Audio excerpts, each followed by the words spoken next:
My Hi, Bello. Hello. settings. Hi. Hello. Hi. Hello. Hi. How are you? Good. Fine, Good. thank you.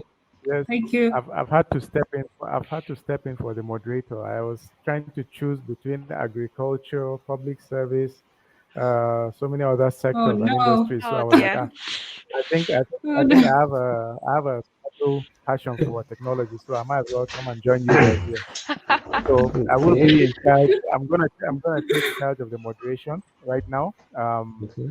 And your topic is on entrepreneurial life in technology. And I think I tried Yeah. to explain to some of you on the side that it doesn't really, being entrepreneurial doesn't really mean you are going to entrepreneurship. There is something called intrapreneurship. So it's basically you Yeah. thinking like the owner of your organization. So for you, Deborah, you are thinking like Jeff Bezos, basically. For you, Abubakar, you will be thinking like I don't know. It's no longer Bill Gates, I think, and I think what was it? Depends. Steve Ballmer. It's still, I think I don't know. it's still Bill Gates, I think. It's kind of Yeah, still Bill Gates in terms of the ownership, right? It's still him. He's True. just not the only running it day person to day, but that yeah. is applying entrepreneurial thinking to entrepreneurship is Zara. Yeah. So yeah, but Yeah. I think Yeah. you get what it means to be Yeah. entrepreneurial as a employee of Yeah. an organization. So let me just have Yeah. an idea of each of you. I don't know whether you've introduced yourself yet to the viewers. Okay, so if you No. can quickly, in a summary, just introduce each of what you do and your background and all that. Let's start with So, Deborah. Yeah. Yes. Hi. So my name is Deborah Gila. I work for Amazon. I've been at Amazon for about 7 years now. And currently Mhm. my role is a special projects manager. I know that role is very ambiguous in the terms of special projects, but essentially what I do is I lead innovation and learning programs for our delivery service. So essentially the process from when we get a package in the station and take it to the customer. So I'm really involved in optimizing that, looking at how we can cut costs, make it safer, and apply Yeah. obviously technology to drive that. So it's a very technology focused role, working with research teams, working with engineers on how we can improve that area of our business. So really excited to Mm. be talking more about that today. Yeah, I think actually you're being humble, Deborah. This is actually the most important. What you do is the most important aspect of your kind I of was going to business because say, it's all about yeah. logistics. If you Yeah. don't get the logistics right, timing wise and all that, then the whole impact of Amazon would basically fall flat. And we see that also in Africa, where with some of the other similar retail e-commerce chains trying to leverage on that. You know, you are always Amazon is. I think Amazon and AliExpress or Alibaba, you're always the ones that they are looking for, they are looking up to. But it'll be good to Mm. see the practicalities of how you do achieve that, how you optimize, and how you scale. So, Absolutely. Abubakar, let's hear from you. Okay. Hello, everyone. My name is Abubakar Sharif. I'm a cloud solution architect with Microsoft. I used to be a field engineer at Microsoft, but now I'm a cloud solutions architect. And really, my role is more like we keep screaming about the cloud, getting companies to move into the cloud and things like that. It's not just about conversation. You need to understand one, the technical aspect of it, and also the business aspect of it. You're telling this guy to Yeah. shut down all the servers because it's going to be cheaper to go online. Mm-hmm. If you don't Mm-hmm. do that properly, it might not necessarily turn out to be cheaper for Yeah. that customer. So you need to Yeah. understand that person's business, how best to provide the required services in the cloud for them, not just bulk them up into the cloud, but also look exactly at their business, their processes, and look at the best fit for them in the cloud. And that's kind of what I do.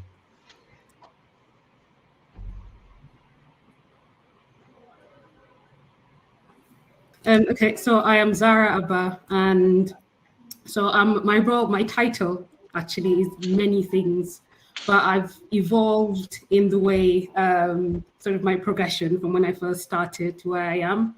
So I call myself now business systems analyst and slash architect, business architect. So very different from a Booker, but there is a huge you look at a Venn diagram, this where it interconnects and the linkage sort of back and forth with that. So I essentially, my services that I offer to my clients is I help, or I work with them, not help, I work with them to help transform the way they operate. Now that could be, and to add value to their customer. So the value could be sort of customer experience, reduction in costs, etc.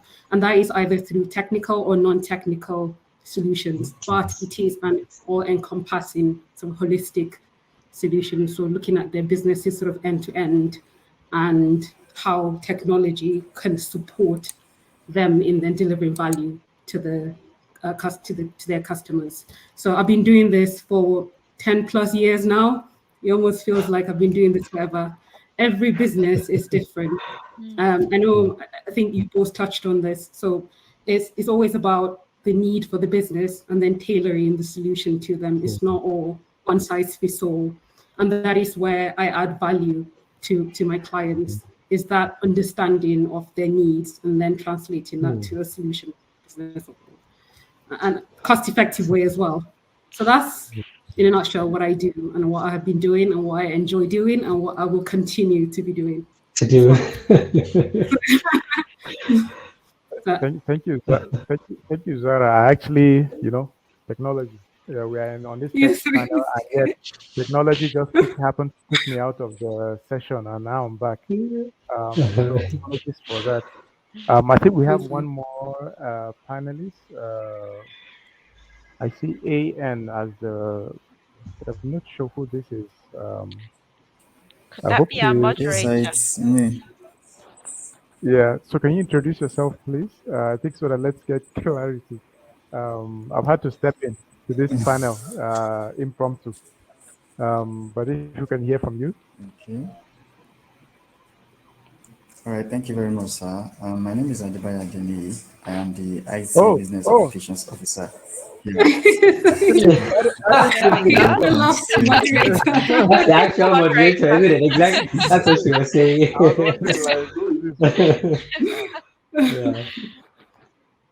Okay. All right. Thank you very much, sir, for stepping. I'll stay as backup if that's okay. Okay, no problem. That's very fine by me, sir. I appreciate that. Once again, I apologize for the technical issues we're facing. Don't worry about it. It's a pleasure to be here. At least I've. So I've had to listen to you, Zara, and sorry, I didn't really get the other two people's names, but then I know there's the Microsoft and then there's the cloud service. I heard that part actually. So just very quickly, if it's okay by you for me to dive in. It's actually the other big boy in the tech space, Amazon. You can't miss that. I was going to say. Yeah. How could you forget Amazon? I did not forget actually, so I'm sorry for that. It's I feel overwhelmed to have this group of people here, but then not to waste much of our time. I really want to hear from everyone here. I'm sure I speak for myself and everyone who is in this session. What is that thing that's driven you up to the point where you are? I know the mister here said he started as a field engineer, and then over time you've moved over the up the ladder, and then I think I heard Zara say she's been in this thing for over 10 years, if I'm not mistaken. So really, and then the Amazon, what is that thing that's brought you this far? How's the journey been so far? Yeah, so very quickly, if we can start with you, Zara, please. I feel like if I start talking, I'll probably talk the entire. So stop me. You're welcome to do that. Yeah, you're free. Yeah, you're free actually. I'll just say I have a lot to say. So hopefully for the benefit of people. So I first of all started off wanting to be an engineer, like Bello. My family sort of is uncles, etc. are mostly engineers. And seeing that made me feel that's a possibility for me. And then eventually I changed my mind. I wanted to be an architect. I went to uni to start studying architecture. And then I changed my mind in my first year into ICT, which is what Okay. started off the whole technology. But I have to say though, is that my decisions were not baseless. So they were shaped by either the people or information or just seeing things around me. So the first one was my family, for example, the engineer one. The architecture, I was very good at technical drawing and sort of using my hands and things like that. And I thought, okay, brilliant, that's a That's good thing to do. And it's quite creative as okay. well. So that element, I was, and you're providing a solution to someone, building them, designing them this house, etc. The last one, IT, it was by chance, and it was in my A levels. I had a very good teacher Okay. who was Okay. very business driven. So one of our projects was for me to go out, find a business, and then design a database for that business. So my project was to design the database for a problem that they had. It was very small. I mean, comparison to what Abubakar and and Deborah are doing, but it was quite small. But that was what engaged my thinking and engaging with the business worker, what their needs were, and that was where my sort of passion for IT was developed. I did put it aside because I thought I was very good at architecture, so why not just do that? But I Okay. went into uni, did my first year, hated it, and then I went back to what was my passion, which was IT. So that's how I started, and I never looked back from there. Oh wow. But again, it's Interesting. important Interesting. that yeah, we shared. So yes, so that's me. I'll Wow. shut up now. Sorry, Well, I wish you had the whole day for you to just keep going. But then I know, that's excellent. right? I feel I don't personally, think you want I feel that. motivated now. All right. So, Deborah, if I'm not mistaken, Amazon. Yes. So Yes. So please, let's hear you. yeah, so kind of a little similar to Zara's story, where being surrounded by family that were involved in either engineering or, my dad specifically was a computer technologist. Like he would work with schools and work with companies to set up computer services, especially early on in those days where it wasn't too common in Nigeria. So that was his job. So I was always surrounded by computers. I would know how to upgrade a computer manually, like upgrade the memory, open the CPU and check if things were wrong, because I love playing video games. But I was always exposed to that from a young age. But then in terms of when I had to make a career choice, so going into secondary school, I knew I was great at like math, science. So naturally it was, oh yeah, Debs, you're either gonna do a medicine or engineering, the classic Nigerian parent thing. Um, but then I felt like I was better suited to like math and more of the like technical stuff rather than biological sciences. So engineering was where my heart and my path lay. So I studied petroleum engineering once again because Nigeria and oil and gas. And then when I got to doing my masters, actually, aside from the journey I went through, because before I started my university and before I started my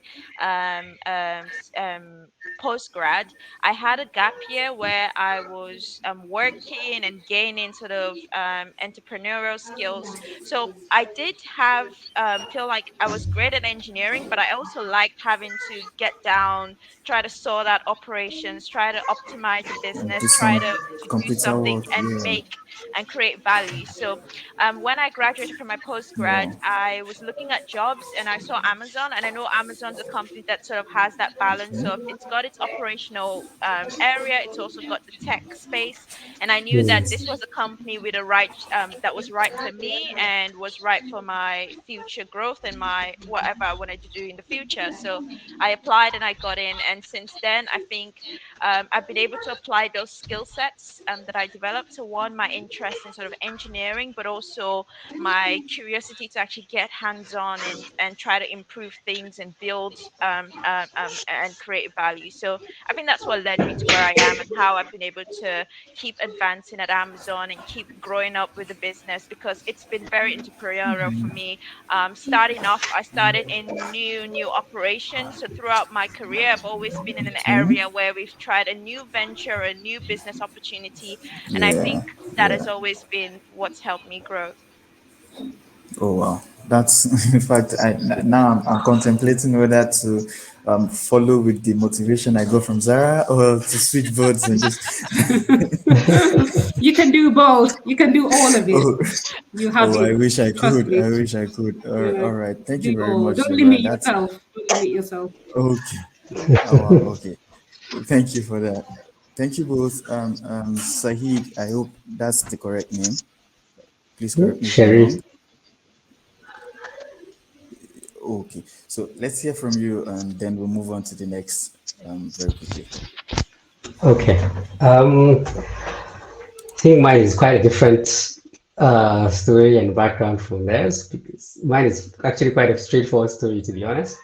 I was probably 7 years old or 6 years old, and my dad comes home with the first computer, you know. And he comes with two computers actually. So he puts one in the living room and one in his own private office where he works.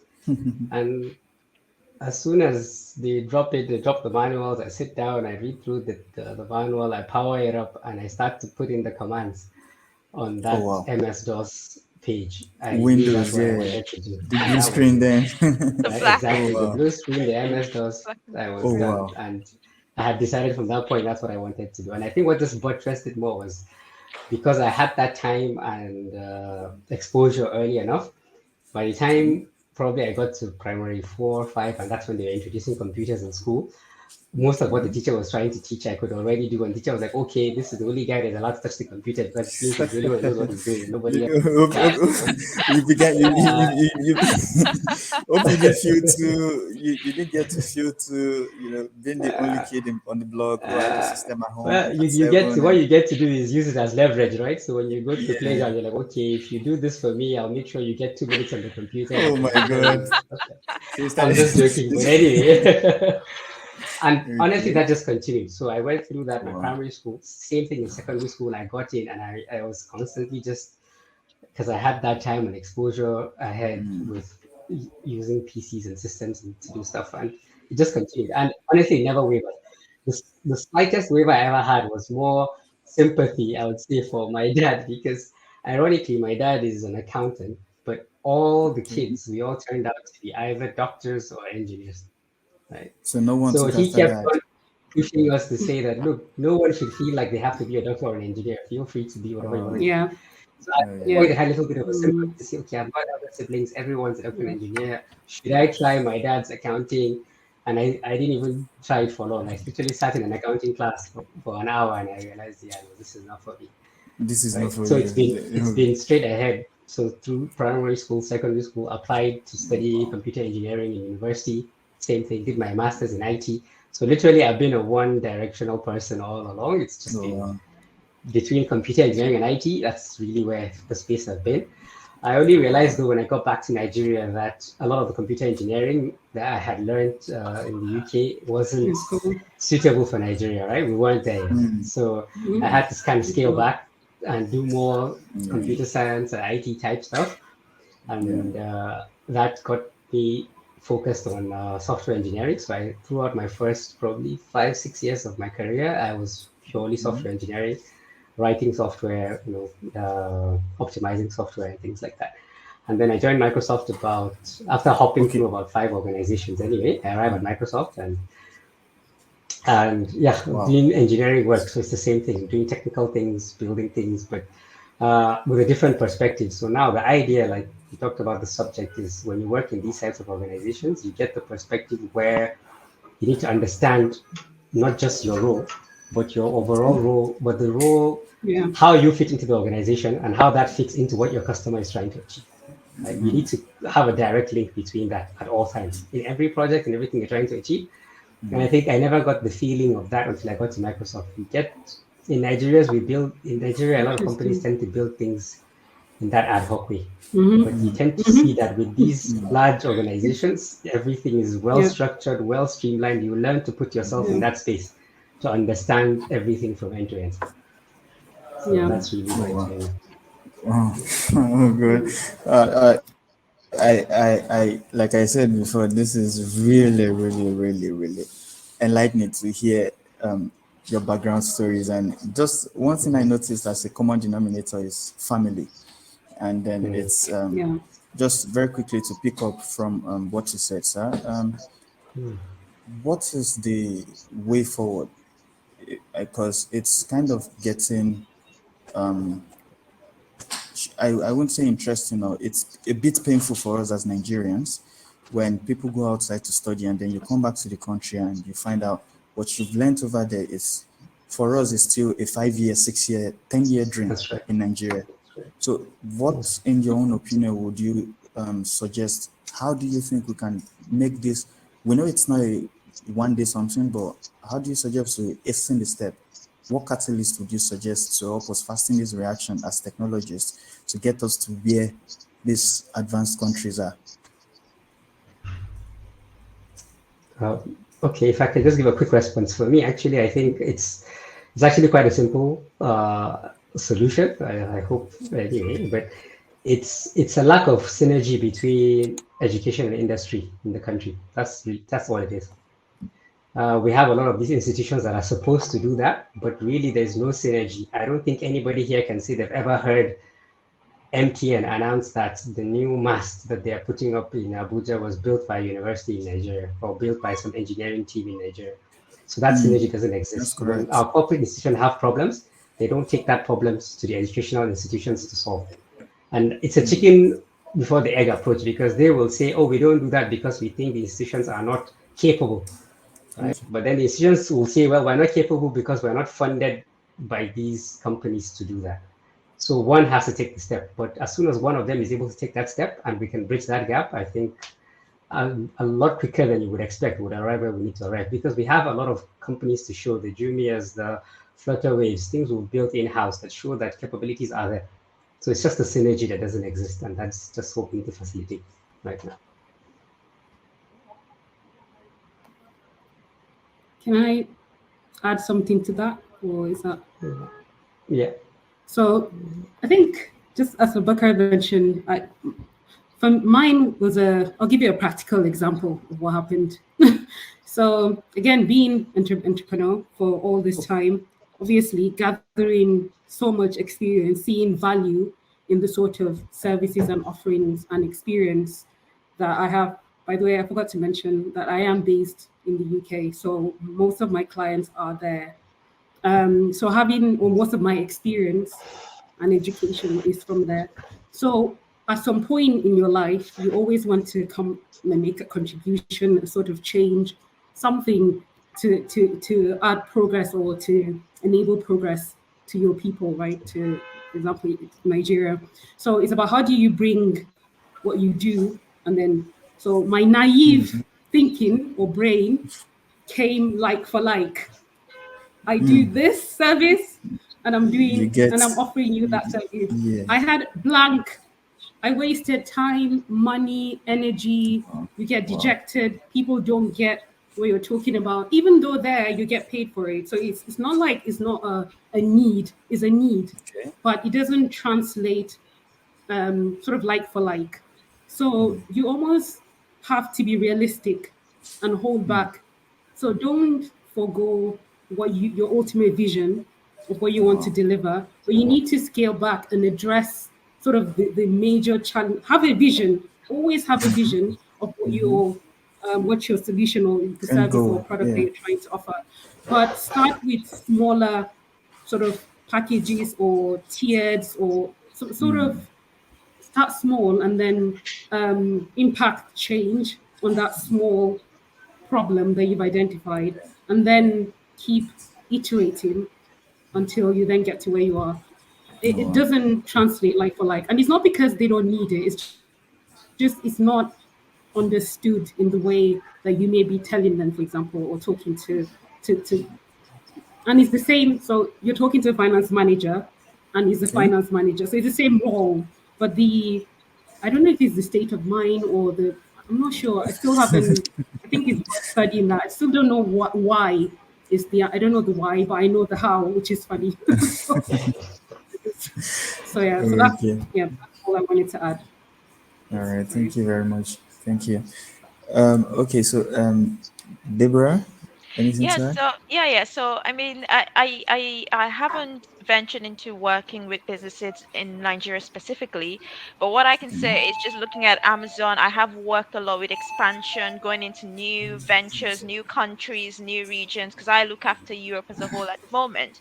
But the strategy is always, we know that different countries have different cultures, they have different levels of skills, labor skills, and what setups they have in their countries. So you Yeah. have to one understand the market. So a lot of market research needs to be done, and then you try to engage locally with existing businesses that are on there and people with local knowledge, and then you start from there. You might need to outsource some of the skills, so maybe still work remotely. People from the UK might need to support Yeah. certain areas, but then, as Zara said, we need to iterate and continue to build that competency and build those skill sets and direct the culture. And eventually you get to there, but you can't expect to just land in a new country or land somewhere different and reach 100%. You And need to start from somewhere yeah, and build. So I couldn't yeah, agree more with, yeah, with, with both yeah. speakers. All right, thank you very much, Jebra. That's really insightful. Well, I know we all, well, I have people here saying they want to follow you, they want to learn more from you, they want to listen to you speak, network with you. So, just very quickly, if you could, in the chat box, drop a link to your LinkedIn profiles, and then we would have them. For those interested in following them, feel free. Just before we go, yesterday we were talking on datafication. I would just love to get your ideas on how, where do you see us, young IT enthusiasts, if I can use that word, in a country like this, considering UK, Microsoft, Amazon, but these are far for us. I could say that for us, yeah. What encouragement would you have? I know you've said you should start in bits and then start in your own small space and then you start to expand. But for young enthusiasts like myself, sorry, what advice would you give to us as it relates to business, finance, and media and education? The relationship IT gets is technology is fundamental to all this. So my question is, what Yeah. advice would you give to enthusiasts who are coming to help in all of these areas, using your individual areas as a point of explanation, if I can use that word, so yes, please. Do you want anyone to Yeah, start? maybe So Zara, even Zara, ask. you, Okay. yeah. Yeah. This, So data is currency. There's a famous phrase for that. So you're only as good as what you know. So as a business, if you need to make a decision on what products or services you should render to a client, you need to understand the need or what they need. And how do you know what they need? Is by understanding, either collecting the right information, when to collect the right information, how much, and where you're keeping, where you're storing it. So all the elements that are involved in collecting the right data, storing, validating the right data, storing it, and then it becoming your basis or foundation for your business intelligence that then drives whatever decision making that business needs to do. So these are all, you can break these down into different products of where, as an, like you said, IT enthusiast, or if you have an yeah, interest in hardware, for example, how do you, so in Nigeria, it's very, I don't know, again, I have little experience, so forgive me if I'm wrong, but if I had to come and check for education data, for example, in Nigeria, maybe I want to know how many students, number of pass rates, on a national level, regional level, state level. I wouldn't know where to start from. And even if yeah, there is a place, will I trust that data? So this is where validation and verification becomes important. And then having to access that data as well. So whoever that needs to have permissions, whatever they need to access it. So it's a complete, if you like, product areas that you can have focus. So again, like I said, starting small and then having a vision. So if expanding, your yeah. vision or what you want, is to have right information at the right time. So start with your goal or your value or what you want to achieve. Right information, right time, right place, right format, trusted. So all the characteristics of what the data is, right? And then so if you have that goal, and then you can then start looking at the end-to-end process of steps that are involved, and then figure out what technology or process or the skill capabilities or whatever it is that you need to deliver this solution to a person that needs it. It could be healthcare, it could be education, like I said, it could be banking. So you need to think about at that level and then break it down. So that's my, if I was going to suggest for a young enthusiast, especially in data, is a very area of high interest for me. That's why I'm talking about it. Oh wow! Oh wow! Is that Okay. that's how, if I was going to put it practically, that's what I would do. Again, it's a very specific example, so sorry if it doesn't All apply right. to everyone, but It's fine. it's the same That's concept. Have a vision, break it down. Yeah. all right. So All yeah, right. so Thank you very much. that's me. Thanks. All right. Thank you. Deborah.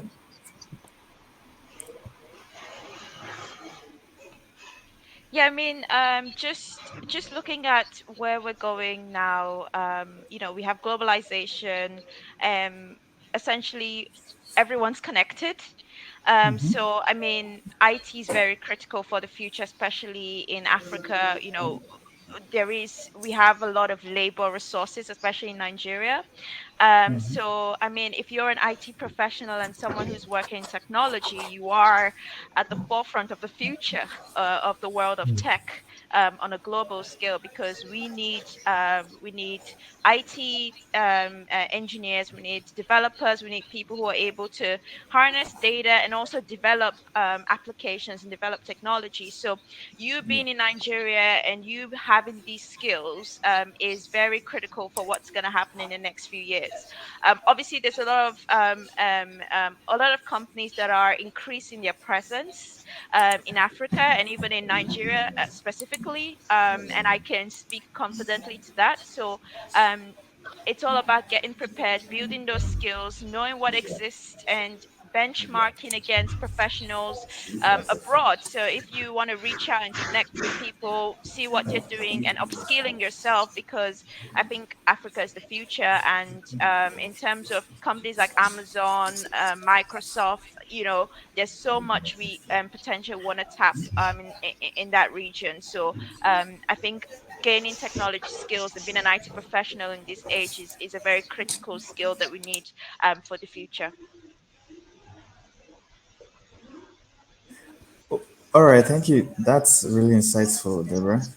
Um, now, Sharif. Yeah. I think just looking at it from a little, if you look at for youth now, I think it's a lot of you have people that are very enthusiastic and they're very energetic, and it's about finding where to channel that energy and that enthusiasm so that it helps their own personal productivity and helps the society as a whole or the country as a whole. I'll say Nigeria. Data specifically, like my colleagues have mentioned, it's critical. It's the currency, like Zara has mentioned. And if for any youth, for example, if you have that focus to say, okay, I've studied IT or I've studied whatever course, regardless of the course you've studied, you need to take your time to look at data available within your field of study. So like I said, it might not be IT, whatever it is, you need to understand the sample space. You need to understand that within this environment I'm working with, what's the feedback like? I can give a simple example. You can take let's even take the people that do the sketches, right? That do all the comedy sketches we see on Facebook and things like this. Okay, so from your personal perspective, you're thinking, okay, I'm not a comedian. I want to do sketches about cooking. Okay, fine. First thing you can do is Facebook data analytics is free, right? Yeah. Create an account. You look at the analytics. You already know those accounts that, for example, are currently popular for showing those kinds of videos. Just do a review of the data from that account. Who are the people that follow that account? What's their background? You start to look at the spaces. You start to see that there are certain demographics that become obvious. Okay, is it more female than male? Is it from people from a certain region? Is it because they're making a certain type of food? So you can analyze and find your own niche within that workspace where you can fit in and say, okay, this is actually something popular in Nigeria, and I don't see it covered within the niche that this data is showing me. So I want to do cooking, but I'm going to do cooking specifically to cover this type of food because I think that's what's missing. And you find your space in the niche. And it's the same with every profession, with IT, whatever it is. And today, everyone, like I said, IT at some point is no longer going to be a profession for me. Like you won't go to university and study IT. Yep. It's just going to be one of the courses you take because it's going to be mandatory for everyone to have those basic skills. So whatever your background is, if you want to boost your business, you need to get that little bit of leverage from an IT resource, either in terms of skill sets, in terms of knowledge, how to use those tools that are readily available.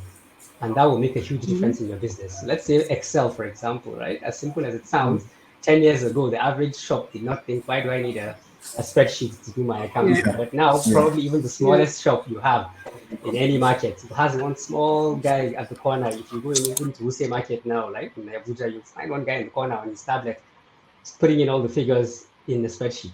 So we've gotten to that stage, and it'll just continue to evolve from that.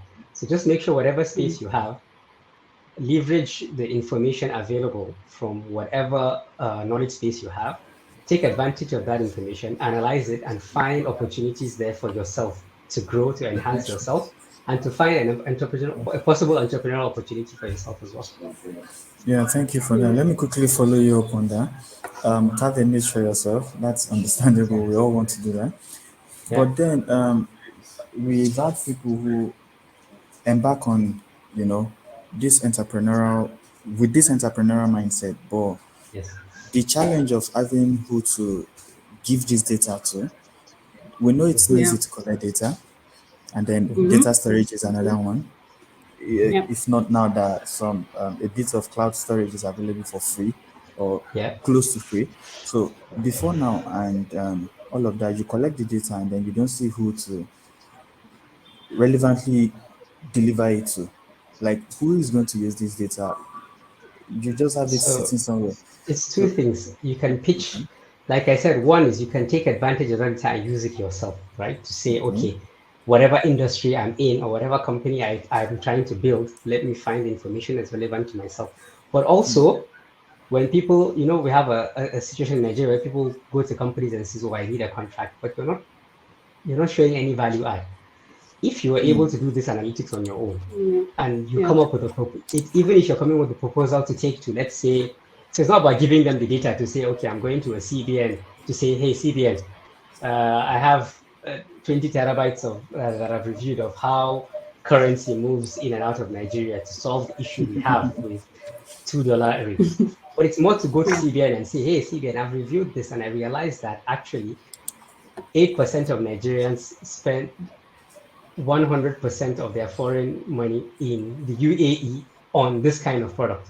Does this mean that if we find a way to channel this product into the country without having these people go through that exchange rate, we can make the product available at a Naira value and save on this dollar value? But you must have done the analysis to see that.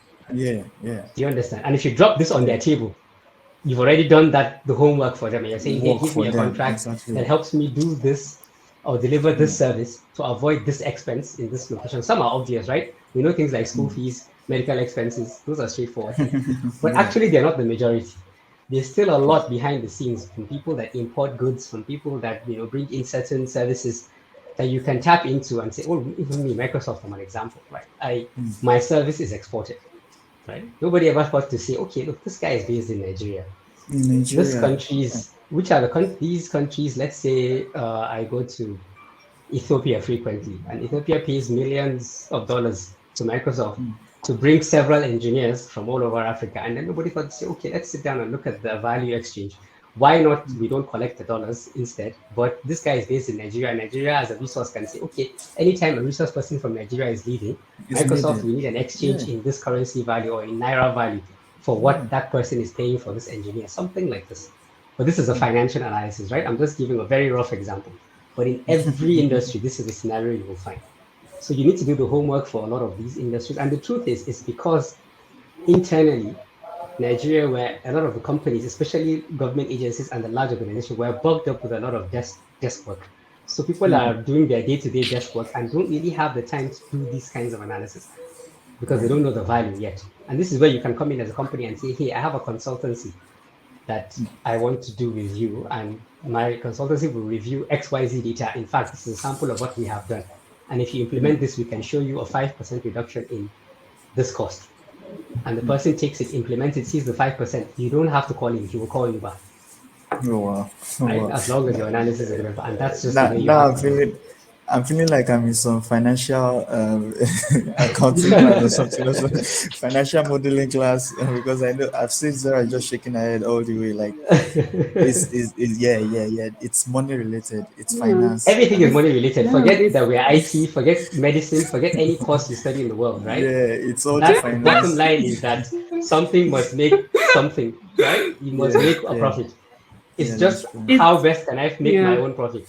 But we're all about making money. It's yeah. not regardless. So forget the industry. The primary goal is to make money. You're either saving me money or you're making me money. You should not do one of those two. I don't see why I should be Then we Yeah. communicating. shouldn't be Yeah. communicating. That's true. I Exactly. love that. All right. So just quickly again, I know our time is like running against us, but nonetheless, we still cover as much as we can. Um, I want to know Amazon, Microsoft. We know Google have Africa programs that are, like I said, close to free. So, is there anything recently we learned Amazon is setting up in Nigeria, Lagos? Am I correct there? Yeah, okay. So, Microsoft, Amazon, and Zara yourself, what do you think are opportunities people who are listening in on this panel do not know about that you could eye open and let us be aware of as tech guys, or if I can use that word, tech bros and sis. Yeah, so let me start with you, Deborah, since you're the most, should I say, recent. I think your mic is muted. Yes, of course it is. So just like I said in the when I addressed the last question around future of IT professionals, um, as you said, I can't stress enough that companies like Amazon are looking to expand more in Africa and build more presence there. So obviously, you've heard about Amazon penetrating, opening in Lagos, and Yeah, also looking at also potentially even other businesses could open yeah, there. So I think there's so much opportunity in Africa and specifically in Nigeria because what we are, Nigeria's a giant of Africa. We have a lot of resources from a labor standpoint. So I can say that there is a lot of investment coming there in the next couple of years. Obviously, I can't disclose anything confidential, but everything's out there in the no, news. Anything you see on the publication is the indication of where we're going. So no, so wow, so yeah, okay, all I can say is there is a lot of opportunity and a lot of good news coming. okay, thank you for that. So very quickly, Zara.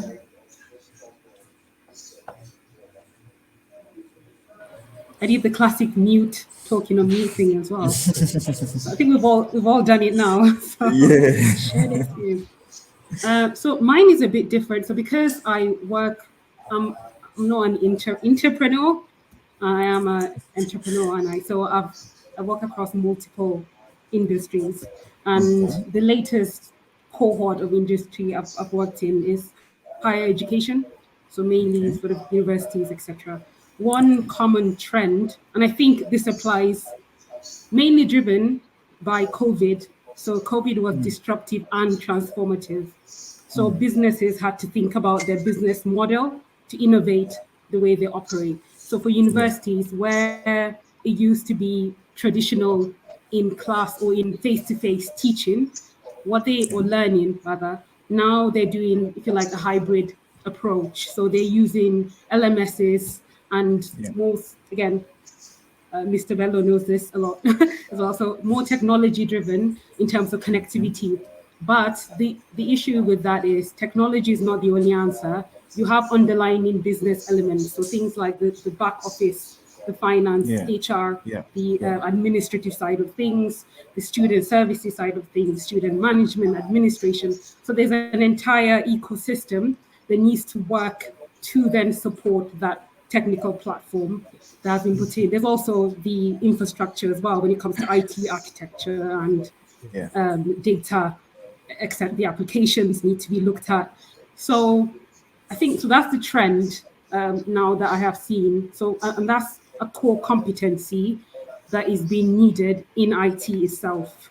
So I know it's a lot of business lingo, so business model, etc., innovation, but it does marry IT. So they need to work hand in hand. That's what I said in the beginning. There's a Venn diagram between what I do and Yeah. what Abubakar does. They need to support each other. So you need to have to build. So even if you are technical, you still need to build that business capability or knowledge to then be complementary, if that makes sense.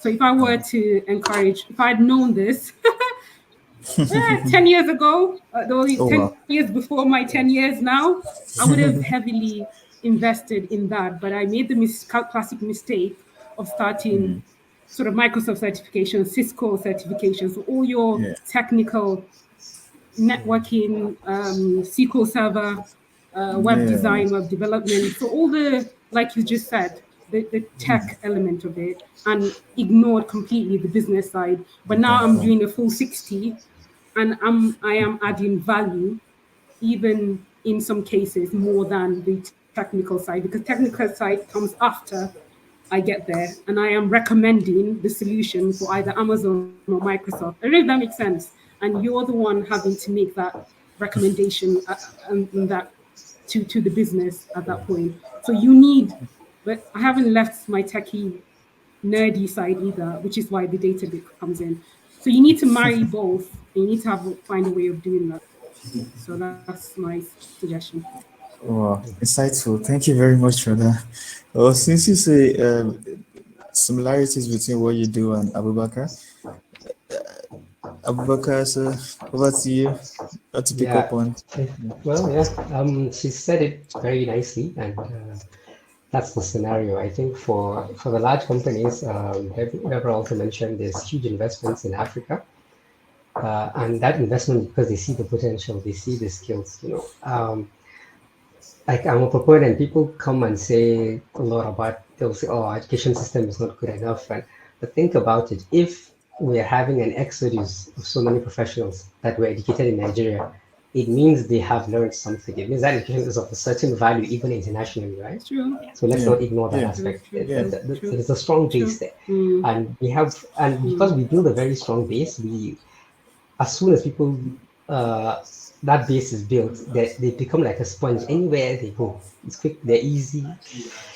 They easily adopt the environment, they adopt the knowledge and everything they need to thrive in that environment. And that's why we get there. We struggle a few months, and before you know it, we're thriving.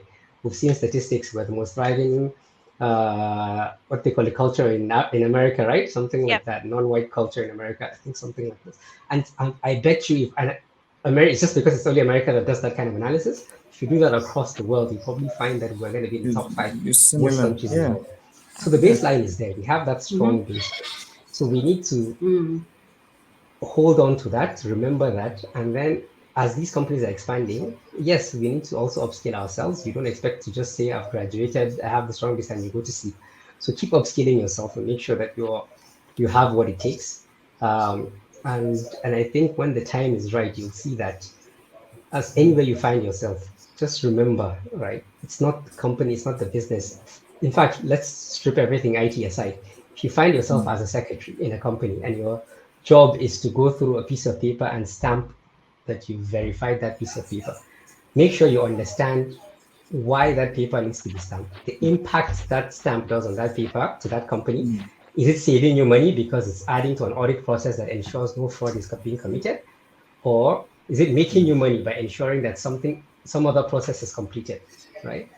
Understand your position and understand the impact of that position. That way, you now start to think, okay, if this is what I do, this is the point of what I do, this is why I'm doing it, how can I do this better? How can I do it faster? How can I do it smarter? You then start to think and evolve, even within that small role you're doing.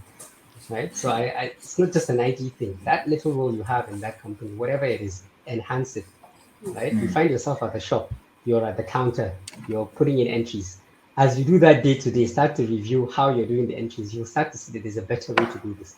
This I is our think nature as human beings. That's why we are human beings. It's for us to constantly evolve mentally in whatever situation we find ourselves.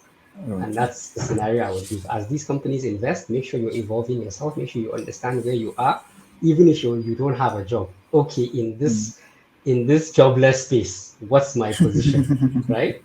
Yeah, yeah, where do I stand in this jobless space? Okay, how do I stand out in this market? You don't just sit and say, I keep throwing my CV here and there and here and there. No. So just understand where you are in any space, employed, unemployed, and then try to better yourself within that space to improve your Yeah. position. That's just what I oh, say. thank you very much, Abubakar. I think I need to actually lobby for a spot for you on one of these TED Talks. Because I, I was just gonna say that he puts it so he puts it together, like he just Simply. puts it so yeah, simply yeah, Yeah. and so yeah, beautifully, and I couldn't yeah, agree more. Yeah. I would just add one more thing to that. So obviously gaining the right skills, making sure you have what you're able to fulfill that demand, and you actually bring value is important. But the second piece is also to reach out for mentors, like for people that you aspire to that have those skill sets that you want to acquire or can actually advise you on what is required for that role that you're going for, and connect with them and ask them yeah, how they've gotten to where they are. So things like these summits that and these talks we have are great, and try to get into these as much as possible and try to reach out to people you can learn from. And I mean, this once you do that, you have the steps, you know exactly what you need to do to get where you are, bring in your obviously your individuality and what makes you different, and you mean that's just the recipe for success. oh wow, thank you very much. I've been signaled it's time. I'm sorry, Mr. Bello. Sorry, Engineer Bello. You've been with us, and it's like I've just left you out of the panel. I know you're so. Oh, great to see. I've No, been it's working okay. the. Okay. Yeah, it's very fine actually. In the session where we had the engineers and designers previously this morning, one very important thing that they said was it's best to learn from industry practitioners rather than from Yeah. theoretical lecturers. And this is what I've Yeah. acquired from here. I've learned from industry practitioners, both entrepreneurs and entrepreneur here. And one the other thing to add to what Abubakar said, what Sherry said, also network. So I really learn more from you guys who are practicing in different fields, and I hope everybody that has participated in this has learned from the little that you have given. So, Yeah. um, God willing, we progress, and very soon. I'm always looking for how Africa can move forward. So all of your intel internationally, you all work abroad and also for international organizations, but it's always about, okay, how can I take all of this to put it And within bring the it back. education system Yeah. and give it then Yeah. into the students in the school system here. So thank you very much. I've really Yeah. learned Yeah. a lot. Yeah. Thank you. Oh, thank you very much, sir. That's insightful. Well, it's been a pleasure. I would say I've been, should I say, more than enlightened, more than motivated, and I've learned really more today than I would say uh, in a while. So thank you very much, Zara. Any closing words? I don't know why I keep starting with you, but please. Oh, yeah. I'm not sure either because I'm like the worst when it comes to this. No, All just right. just to echo what my two succinctly have said, is that always don't wait for someone. Go after what you want. Yeah. Don't despair, and reach out and keep reaching out. So if you do it once, you don't hear, do it again, Yeah. and have your passion and stick to that passion. And also look to people like Tongston, like all the. If I wish I had the opportunity to have this platform, Wow. like decades ago. If I did, I'm pretty sure the sky is the limit. I mean, sky is the limit for me now, but it's a bit too late. They're much younger people now. So yeah. So those are sort of my five sort of feel like wise words. But yeah. All right. Thank Yeah, you so very that's much. it. Thank you. Abubakar, closing words? Yeah, and she said it well. Like you said, focus, understand where you are, understand the space around you, and make the best of it. Try to adapt yourself, evolve yourself, and make sure just understand that space and make sure you find a way for you to fit into that space. And that could be either, like she said, upskilling yourself, reaching out, getting a mentor. You need to find what works for you. But that idleness is just not an option, right? To sit down and say, okay, I've got the certifications. Now someone needs to give me a job. That's not an option. That's just what I'll say. So just always find yourself within that space and make the best of that space. Thank you very much. That's insightful. Thank you. Deborah? Yeah, I mean, I don't want to repeat what my co-panelists have said, but I think technology in itself is all about change. It's either creating something new or building and developing or upgrading what already exists to make it work better. So Yeah. essentially, it's all Yeah. about change and it's all about learning. So to succeed, you need to remember you need to be flexible, you need to be able to learn, unlearn, you need to be very versatile. So that willingness to learn throughout your career is very important for success. And that's what you should always have at the back of your mind, just that curiosity and that willingness to learn. All right. That's wonderful. Thank you. Mm. But before I let you go, I don't know any of our viewers, listeners, or members, and if anyone has a question before I let these great, insightful minds of the yoke, and while you're trying to type in your question, you can just drop your question in the chat box. And while that is going on, please, just like you've mentioned, Zara, Deborah, and Sharif, we would be having people who would be reaching out. I hope they can count on your feedback, if I can use that word. And it's really, really been a great pleasure listening to you, like I said earlier. So thank you very much. If there are no questions, I think,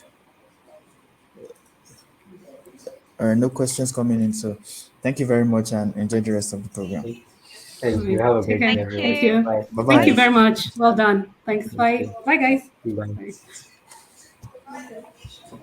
Bye.